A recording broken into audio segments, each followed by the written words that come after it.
అట్లా కాదురా మహేందర్ చెప్తున్నారు సార్ అయినా వేరే ఊరైనా సార్ అంటే మనల మీద పొద్దు నుంచి ఏఎస్ఐ నొల్లి మన మీద పక్కోనికి లేపుతలేదు మరి ఇంట్లో ఎక్కువ మంది వేరు సార్ ఏంటంటే ఓటర్ కూర్చోడానికి లేపుతలేరు.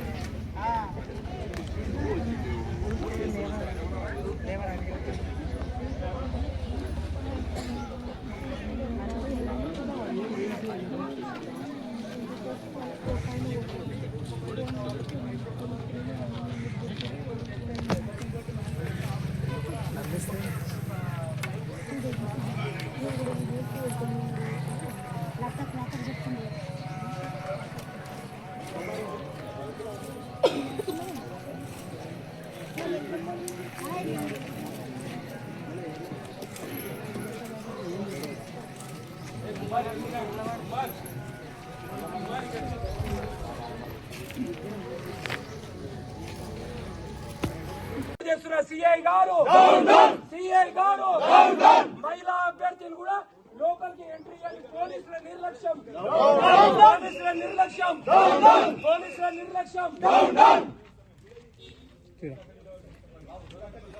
కొట్టండి సార్. ఏం చేయలేండి, ఏమవుతుంది?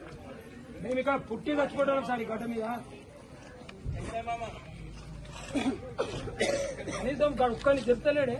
నేను అప్పటికి తగ్గిన పోలీసులు రెస్పెక్ట్ మేము వెనక పోయినా ఏం చేస్తారు చెప్పి తీసుకోకూడదు.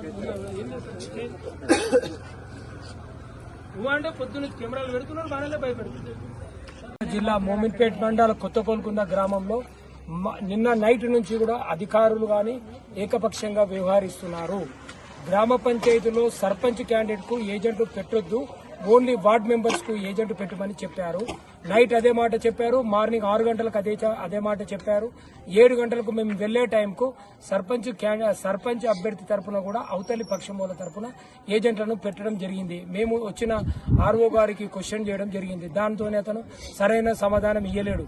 మీ పైన అధికారులతో మాట్లాడంటే తక్షణమైన ఎంపీడీఓ గారితో మాట్లాడి మీరు కూడా పెట్టుకోవచ్చు అని చెప్పి మాకు చెప్పారు. మేము బయటకు వచ్చేసి మా ఊళ్ళను తయారు చేసుకుని మా సర్పంచ్ ఏజెంట్లను తయారు చేసుకున్నామని బయటకు వచ్చే లోపల పోలీసు వాళ్ళు ఎవరైతే అక్కడ బందోబస్తు నిర్వహిస్తున్నారో మాకు లోపలికి ఎంట్రీ ఇయ్యలేరు. మాకు వచ్చిన మేము కలెక్టర్ ఎస్పీ గారి దృష్టికి తీసుకెళ్లినా వాళ్ళు ఇక్కడ పంపించిన అధికారులు కూడా మాకు నిజాయితీగా వ్యవహరించలేరు. ప్రజెంట్ కూడా సిఐ గారు వచ్చేసి అవతలి వారిని మీద వాళ్ళను దూరం పంపించమంటే పంపించకుండా మా వర్గంలో మా పక్షముల పైన దౌర్జన్యంగా దురుసుగా సీఐ గారు మాట్లాడడం జరిగింది. ఇలా జరుగుతుంది. అధికారులు పోలీసులు ఏకపక్షంగా మా గ్రామంలో ఎలక్షన్స్ జరుపుకుంటున్నారు.